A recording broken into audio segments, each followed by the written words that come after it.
आज core commanders conference थी। Core commanders के एलामिये में कहा गया है कि ये जो भारतीय स्पॉन्सर्ड प्रॉक्सीज हैं, ये शिकस्त खाने के बाद भारत ने इनके ऊपर काम बहुत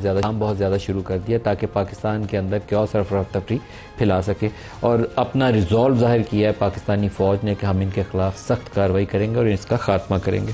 लेकिन इसी स्टेटमेंट में जो अंग्रेज़ी वाला इनका टेक्स्ट है, उसके अंदर जाके बाकी उन्होंने रीजनल सिक्योरिटी की भी बात की है। अपना जो इंटरनेशनल विजिट्स हुए हैं रिसेंटली, सऊदी अरब का अमेरिका के अंदर जो उनकी मीटिंग थी ट्रंप वाली, उस सारे के ऊपर भी डिस्कशन हुई है। लेकिन इसके अंदर एक पैरा है, काफ़ी इंपॉर्टेंट स्टेटमेंट है। वो कहते हैं कि recent developments in middle east and Iran and growing propensity and use of force as a preferred policy tool, ये एक उसके अंदर उन्होंने टर्म यूज़ किया है कि यूज़ ऑफ फोर्स जो है as a preferred policy tool जो है वो सामने आया है, which warrants persistent development of self reliant capabilities